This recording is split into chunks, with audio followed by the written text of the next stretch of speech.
Hello, this is Bob Baker with another video blog post, and on this one I want to give you 2 or 3 resources on MySpace, which is all the rage these days, and also give you a couple of comments about my take on this whole social networking phenomenon. First off, I want to turn you on to a book that I just received in the mail that just came out. It's called Hacking MySpace. Can you see that on the lovely camera there? It's called Hacking MySpace, Customizations and Mods to Make MySpace Your Space.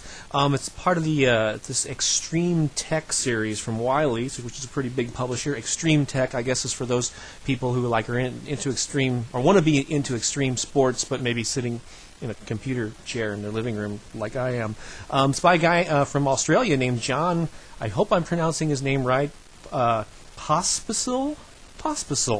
But anyway, it's a pretty cool book. It's mainly, of course, about the tech side, about designing your page, about being able to manipulate the HTML so you can create your own backgrounds and your own headings and place the media player where you want and all that good stuff. There's some chapters in here on how to put together good-looking photos. There's also a chapter on music, which John interviews some musicians here in this book.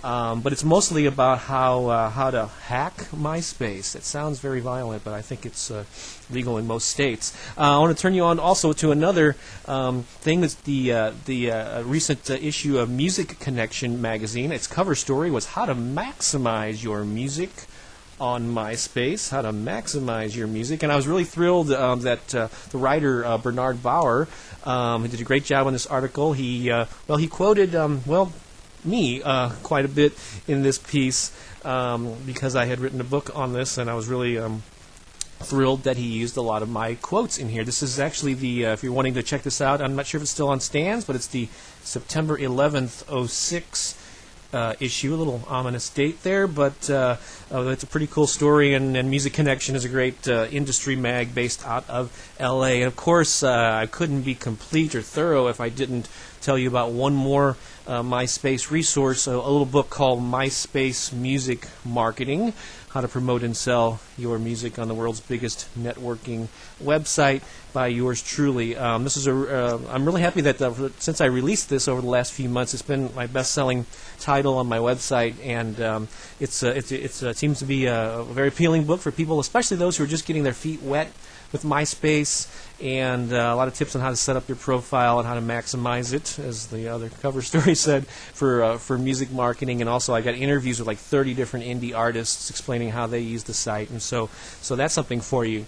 Now I just want to give you my take on this whole social networking phenomenon, because MySpace, YouTube, a lot of these sites that are in the news a lot lately, all part of something that's called social networking. A lot of people are confused by this, or they get kind of focused on the technology and the different file formats and all this stuff, and I think in the muck of all this stuff, it's really easy to get sidetracked to what's really going on here. So I just want to kind of give you my take on what is happening with the social networking, and it is a cutting edge thing. It's new, but in a way, it's very old. It's very I don't know, part of human nature. Let me explain real quickly. Human beings for centuries, for millennia, if you will, have been social creatures. We hang out, and people have socialized in groups, hanging out with people that have the similar traits or values or whatever. We're very social creatures, whether it's the tribe, whether it's the church picnic, hanging out at the corner bar,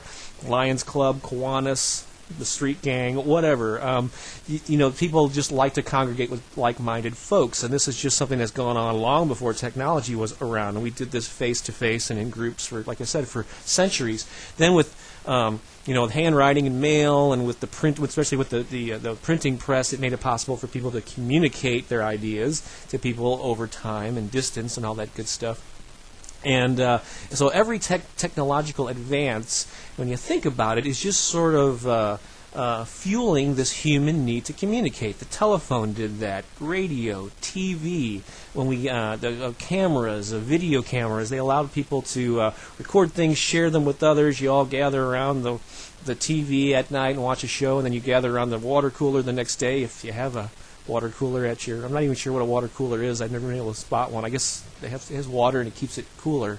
Anyway, you do that, and you socialize with people. So anyway, I'm sorry if I seem a little sidetracked here, but a friend of mine told me that on these video blogs, if it's just a guy, like a talking head, that people might get bored. And so I'm trying to spice things up. So let's use these stuffed animals, okay? So human beings, here I have two little stuffed bunnies. They represent human beings interacting with each other. I'm not going to do anything obscene. Don't tempt me.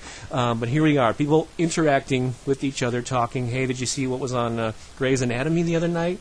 It was hot. Anyway, so basically what MySpace, YouTube, all this multimedia stuff that's online, all it is furthering this human need to communicate. That's what social networking is. It's people doing what they've been doing for centuries, only in a different way. Just keep in mind that everything old is new again. It's just the tools have changed, and your ability to reach thousands and millions of people with your message has greatly expanded. That's probably one of the greatest things about these technological advances, that when you have a cool message or something amusing or funny or entertaining or whatever, through the word of mouth, it can spread to millions of people, and it has for a lot of these people with some of the silliest videos on YouTube.